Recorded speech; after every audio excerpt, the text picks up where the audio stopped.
بسم اللہ الرحمن الرحیم۔ السلام علیکم۔ میں گاؤں کی سب سے عقل مند عورت مشہور تھی۔ میری 5 بہویں تھیں اور پانچوں میری بہت خدمت کیا کرتی، کیونکہ میں نے اپنی ہر بہو کو ایک کوئلہ دے رکھا تھا۔ جو بہو میری سب سے زیادہ خدمت کرے گی اس کے کوئلے سے ہیرا نکلے گا۔ یوں میری ایک بہو جو چٹی ان پڑھ تھی میری سب سے زیادہ خدمت کرتی، تو میں اس کے کوئلے میں ہر بار چمکتا موتی رکھ دیا کرتی تو وہ ہیرا سمجھ کر بہت خوش ہوتی۔ آج پھر میری وہی بہو میرے لیے دودھ گرم کر کے لائی تو میں نے معدے میں درد کی وجہ سے نہ پیا اور اپنی پوتی کو پلا دیا۔ ابھی مجھے بستر پلٹے 2 منٹ بھی نہ ہوئے کہ اچانک میرا نام درِ فشاں ہے۔ اپنے نام کی طرح خوبصورت تو اتنی نہیں تھی مگر کافی ذہین تھی۔ بچپن سے ہی میں کافی تیز دماغ اور شاطر ذہن رکھنے والی تھی۔ اپنا فائدہ جہاں مجھے نظر آتا وہاں سے میں لازمی حاصل کرتی، اس کے لیے چاہے دوسروں کو نقصان ہی کیوں نہ ہوتا۔ میری چچا زاد بہن کے لیے جاگیرداروں کا رشتہ آیا مگر میں نے ایسا چکر چلایا کہ ان لوگوں نے میری کزن کے بجائے اپنے بیٹے کی شادی مجھ سے کروا دی۔ میں نے اپنا حق مہر بھی اچھا خاصا رکھوایا تھا۔ شادی سے پہلے بھی میری ذہانت اور عقل مندی خاندان بھر میں مشہور تھی، اور شادی کے بعد بھی سبھی سسرال والے میری عقل مندی کے قائل ہو گئے تھے۔ ہر کام مجھ سے پوچھ کے کیا کرتے۔ میں نے چالاکی اور عقل مندی سے ساری عمر سسرال والوں کو قابو میں کر رکھا تھا۔ میرے مشورے کے بغیر میری ساس کوئی کام نہ کیا کرتی۔ اپنی نندوں کی شادیاں میں نے ایسے لڑکوں سے کی تھی جو باہر کے ملک میں ہوتے۔ میری ساس میرا شکریہ ادا کیا کرتی۔ میں نے اس کی بیٹیوں کا رشتہ بہت اچھی جگہ کروایا تھا، جبکہ میں صرف یہ چاہتی تھی کہ وہ یہاں سے جتنا دور رہیں گی اتنا ہی اچھا ہوگا۔ میرے قدم تبھی صحیح سے جم سکتے تھے۔ میرے شوہر کا کوئی بھائی نہیں تھا، اس لیے میرے لیے کوئی مسئلہ بھی نہیں ہوا۔ شادی کے بعد میرے 5 بیٹے اور 3 بیٹیاں ہوئیں۔ میری بیٹیوں کی شادی کی باری آئی تو پورے خاندان سے رشتے آئے۔ ایک سے بڑھ کر ایک رشتہ آیا، کسی ڈاکٹر کا، وکیل کا، بزنس مین کا، مگر میں نے کسی کا رشتہ اپنی بیٹیوں کے لیے قبول نہیں کیا۔ اپنے سے کم حیثیت لوگوں میں بیٹیوں کی شادیاں کی تاکہ ساری عمر سسرال والے ان سے دب کر رہیں اور میری بیٹیاں راج کریں راج۔ بڑے خاندان والے بہوؤں کو دبا کے رکھتے تھے، اسی لیے میری یہ سوچ تھی کہ چھوٹے لوگوں میں بیٹی کو ٹرک بھر کے جہیز دے کر بھیجوں گی تو وہ میری بیٹی کے اشاروں پر چلیں گے، اور ایسا ہوا بھی تھا۔ میری بیٹیاں میری طرح اپنے گھروں میں راج کر رہی تھی۔ میری چھوٹی بیٹی کسی کو پسند کرتی تھی، اس سے مجھے صاف کہہ دیا تھا کہ میں شادی کروں گی تو اپنی پسند سے، ورنہ یا تو گھر سے بھاگ جاؤں گی یا زہر کھا لوں گی۔ میرے شوہر نے کہا کہ بیٹی کی زندگی ہے، اسے اس کی مرضی کا فیصلہ کرنے دو، مگر مجھے یہ منظور نہیں تھا۔ اس موقع پر میرے دماغ لڑایا اور بیٹی سے کہا کہ ہاں ٹھیک ہے، میں تمہاری شادی اس لڑکے سے کر دوں گی۔ بیٹی خوش ہوگی، لیکن وہ نہیں جانتی تھی کہ میرے دماغ میں کیا چل رہا ہے۔ میں نے اس لڑکے کو ہاں تو کر دی، مگر میں پلاننگ کر رہی تھی کہ کیسے اس لڑکے سے اپنی بیٹی کی جان چھوڑوں۔ لڑکا مجھے پسند نہیں تھا اور بیٹی اس کے بغیر رہ نہیں سکتی تھی، اسی لیے بہت سوچ سمجھ کر میں نے ایک راستہ نکالا۔ میں نے ایک لڑکی کو کچھ پیسے دے کر اس لڑکے کے پیچھے لگا دیا اور ان دونوں کی تصویریں کھنچوا کر اپنی بیٹی کو بھجوا دی۔ میری بیٹی کو یقین نہ آیا تو میں نے اس لڑکی کو بھی گھر بلوایا، جس نے آ کر بیان دیا کہ وہ اس لڑکے کی بیوی ہے۔ ظاہر ہے یہ سب دیکھنے اور سننے کے بعد میری بیٹی نے اس لڑکی سے تعلق توڑ لیا اور میری کہی ہوئی جگہ پر شادی کر لی۔ یوں میں اپنی عقل مندی سے بہت سے بگڑے معاملات کو سلجھا لیا کرتی۔ جب بیٹوں کی شادی کی باری آئی تو بڑے بڑے امیر گھرانوں سے رشتے آئے، مگر میں نے سب کو منع کر دیا۔ میں اپنے بیٹوں کی شادی غریب لڑکیوں سے کرنا چاہتی تھی تاکہ وہ میرے بس میں رہیں۔ ہم لوگ جاگیردار ہیں، اس لیے بڑی اچھی لڑکیوں کے رشتے میرے بیٹوں کے لیے بھی آئے، مگر میں نے سب کو منع کر دیا۔ میں بھلا کب یہ چاہتی تھی کہ کوئی پڑھی لکھی اور ماڈرن بہو آئے اور میرے بیٹے کو میرے خلاف کر دے، اسی لیے بیٹوں کی شادی کم پڑھے لکھے اور ایک غریب گھرانوں میں کرنے کا سوچ رکھا تھا۔ میرے بیٹے بہت سعادت مند ہیں اور مجھے پوری امید تھی کہ وہ وہیں شادی کریں گے جہاں میں چاہتی ہوں۔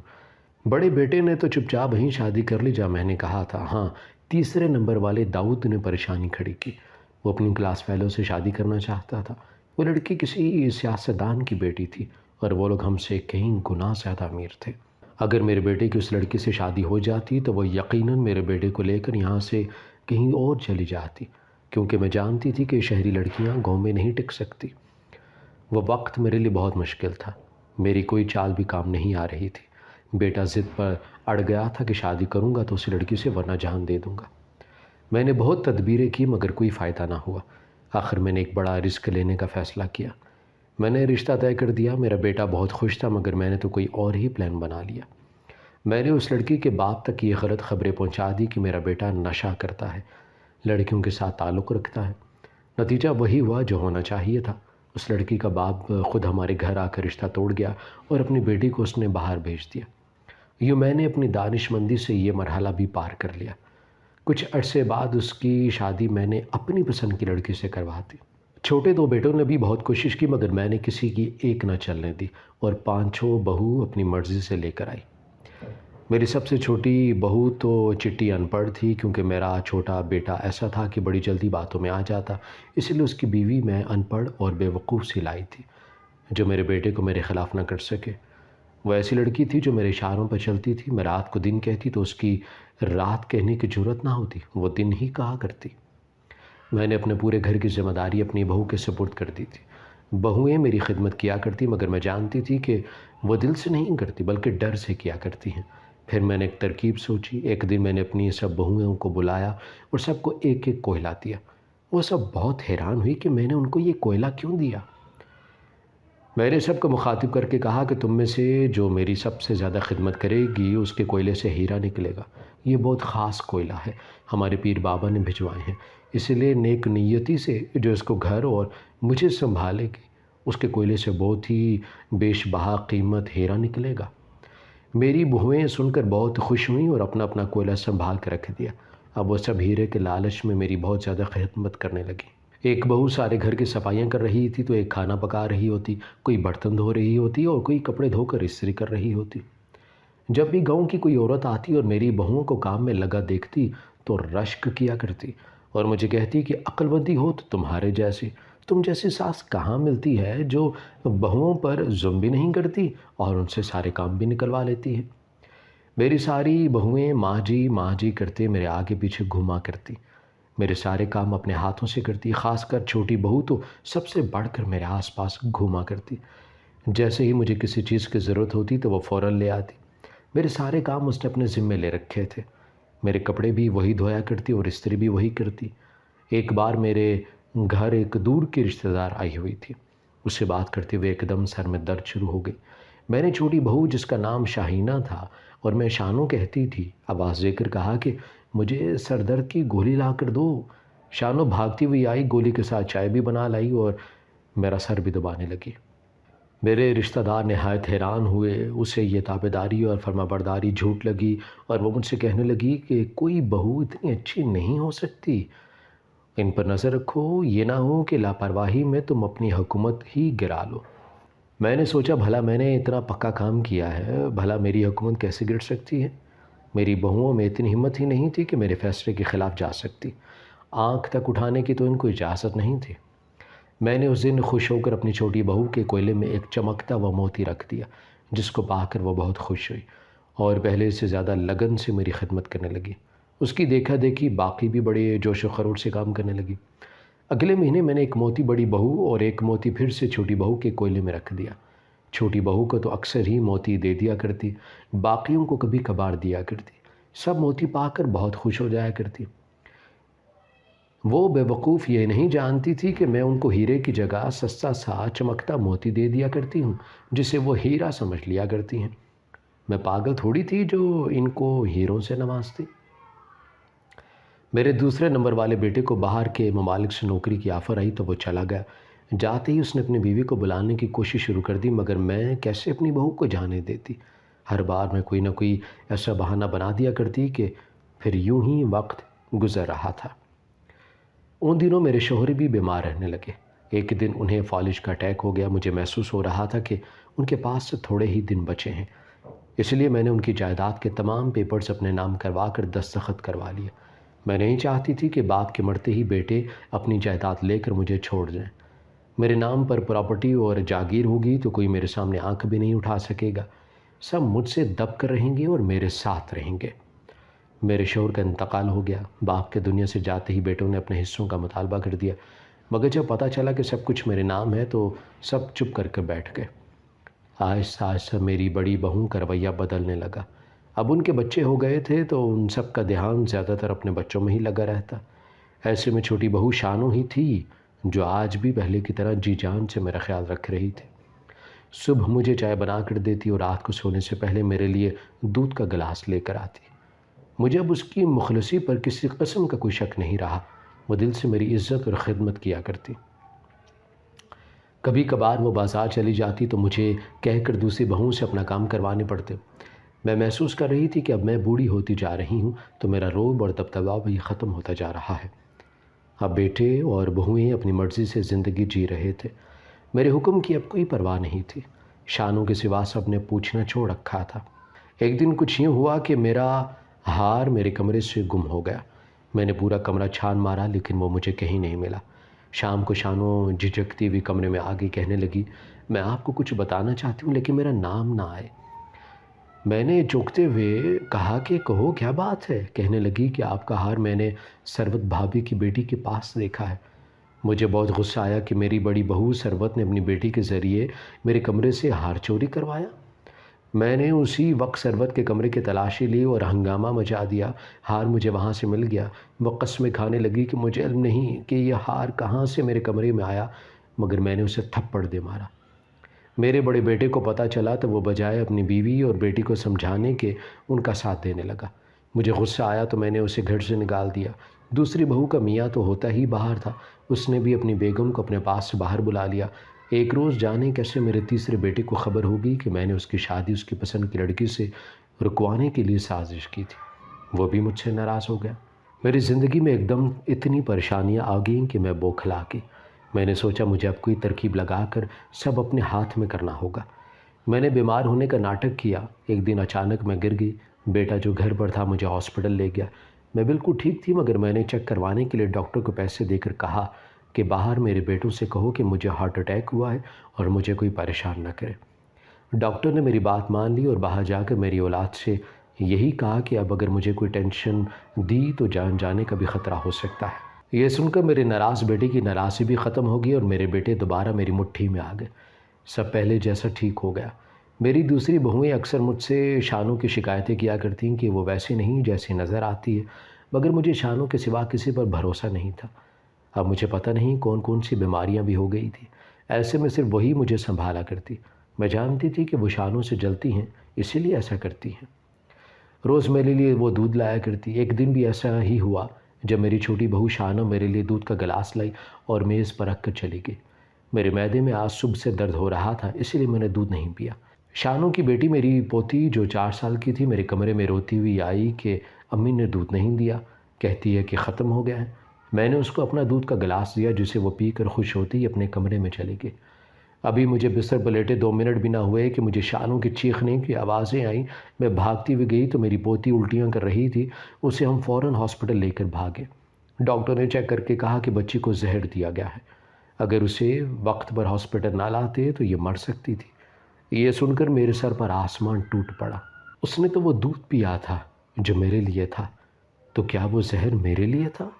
لیکن دودھ تو روز شانوں میرے لیے لایا کرتی تھی، تو کیا یہ سب شانوں نے کیا تھا؟ میرا دل تو نہیں مان رہا تھا مگر سارے ثبوت اسی طرف اشارہ کر رہے تھے کہ یہ سارا کام اسی کا ہے۔ شانوں کو جب ساری بات پتہ چلی تو وہ اپنی بیٹی کی قسم کھا کر کہنے لگی کہ میں نے ایسا کچھ نہیں کیا، مجھ پر الزام مت لگائے۔ میرے واسطے کرنے لگی مگر میرا دل اسے کھٹا ہو چکا تھا۔ میں نے اسے گھر سے نکال دیا اور گھر کے پیچھے بنے سرونٹ کوارٹر میں بند کر دیا۔ میری دوسری بہوئیں شانوں کے بارے میں ٹھیک ہی کہا کرتی تھیں مگر میں ہی پاگل تھی جس نے یقین نہیں کیا۔ اب میں مطمئن ہو گئی تھی کہ میری جان لینے والی اس گھر میں نہیں ہے۔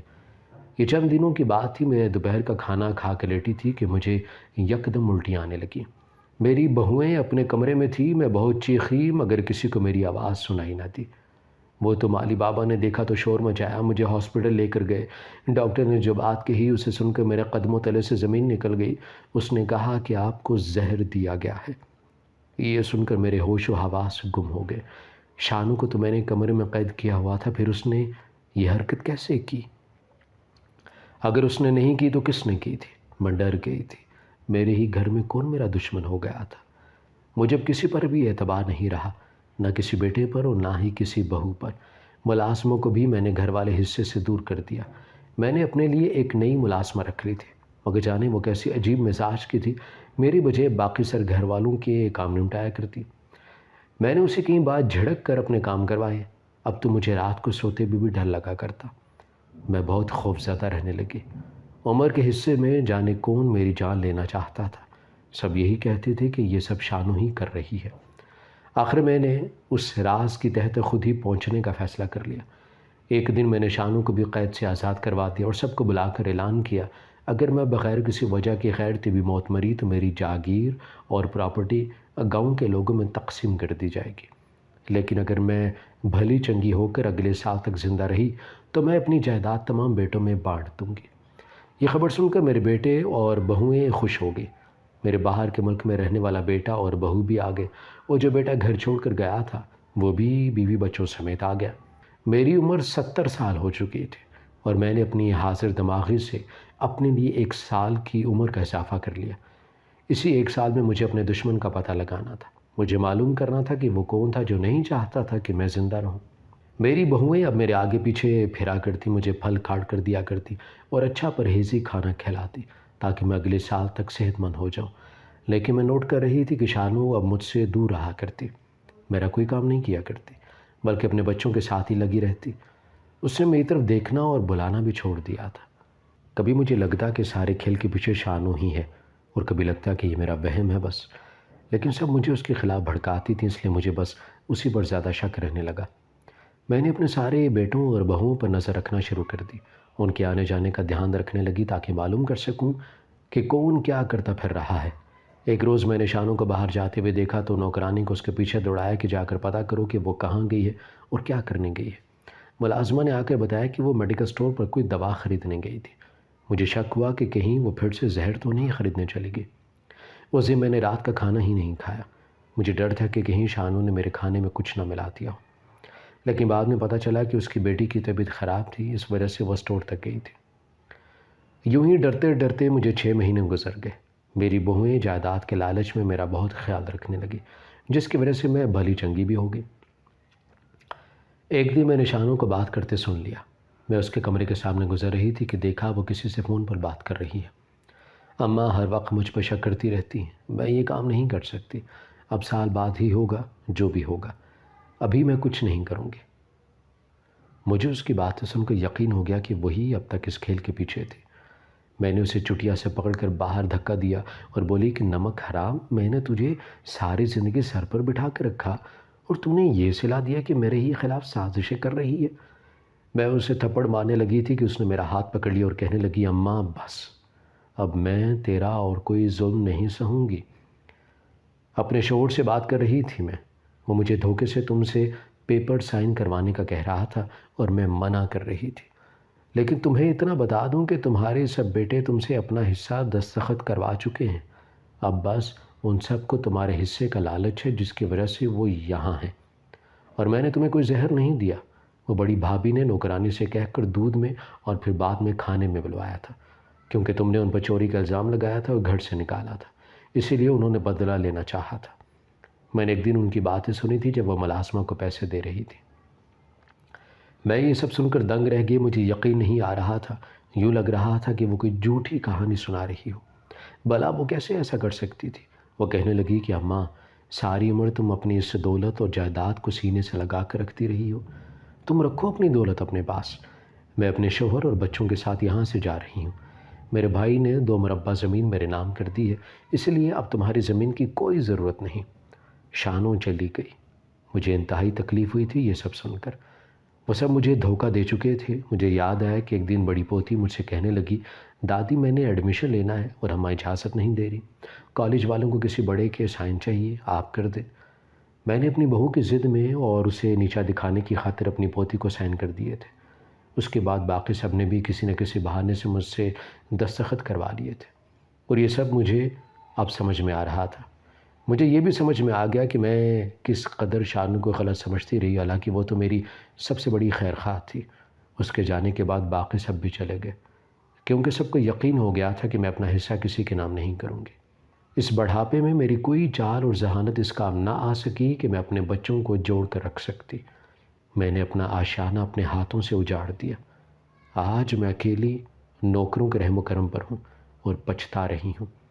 ساری عمر چالاکی سے اپنا فائدہ اور دوسروں کا نقصان کرتی رہی، اور اب اس موڑ پر آ کر سمجھ آ رہی ہے کہ میں نے صرف خسارے کا سودا کیا ہے۔ میرے ہاتھوں میں اب کچھ نہیں رہا۔ سب سے قیمتی دولت تو میرے بچے تھے جو مجھ سے دور ہو گئے۔ ہماری ویڈیو اگر آپ کو پسند آئی ہے تو ضرور لائک کیجیے، اپنی رائے دینا چاہیں تو کمنٹس کیجیے، اچھی لگے تو شیئر کیجیے۔ اس کے ساتھ ساتھ اگر آپ نے ہمارا چینل سبسکرائب نہیں کیا تو ضرور کیجیے اور بیل آئیکن پر لازمی کلک کیجیے تاکہ ہماری ہر آنے والی ویڈیو آپ تک بر وقت پہنچ سکے۔